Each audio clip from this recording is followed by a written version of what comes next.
श्री स्वामी समर्थ. कशा आहात मैत्रिणी? कविताच किचन आणि ब्लॉगमध्ये तुमचं सर्वांचं खूप खूप स्वागत आहे. आज मी तुमच्यासोबत जिरा राईसची रेसिपी शेअर करत आहे. तर चला आपण रेसिपीला सुरुवात करू. इथे मी कुकर घेतला आहे, त्यात गरम करून घेतला आहे. त्यात आता मी 1.5 चमचा तेल टाकून घेतलेले पाहू शकता.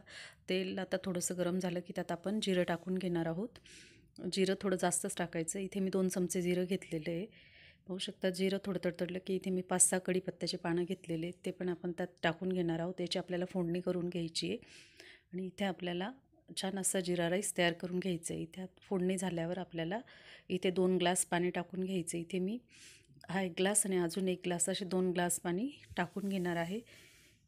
अशा प्रकारे मैत्रिणींनो, माझ्या चॅनलला लाईक, सबस्क्राईब, कमेंट नक्की करा. व्हिडिओ पूर्ण पहा, स्किप न करता. आता आपण ह्या पाण्याला उकळी येऊ देणार आहेत. अशा प्रकारे 2-3 मिनटं छान उकळी येते. इथे आपण चवीनुसार मीठ टाकून घेणार आहोत. आणि आता इथे मी तांदूळ घेतलेला आहे. तो तांदूळ आता स्वच्छ धुवून घेणार आहे 1-2 पाण्यामध्ये. तर करून पहा, खाऊन पहा. माझ्या चॅनलला लाईक आणि सबस्क्राईब नक्की करा. इथे पाण्याला उकळी आलेली आपल्या. आता उकळी आल्यावर आपल्याला हा सर्व धुतलेला तांदूळ टाकून घ्यायचा आहे. खूप छान येतो हा जिरा राईस. तुम्ही वरणसोबत किंवा मसाल्याच्या भाजीसोबत पण छान लागतो, आमटीसोबत. एकदा करून पहा, खाऊन पहा. आता इथे आपण टाकून घेणार आहोत. आता हे मी चमच्याने व्यवस्थित मिक्स करून घेणार आहे आणि आपल्याला कुकरच्या दोन शिट्ट्या करून घ्यायच्या आहे.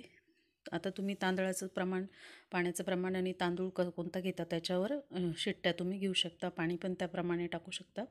इथे मी 2 किंवा 3 शिट्ट्या करून घेते. आता अशा प्रकारे आपल्या 3 शिट्ट्या झालेल्या आहेत. अशा प्रकारे आपला जिरा राईस तयार आहे. करून पहा, खाऊन पहा.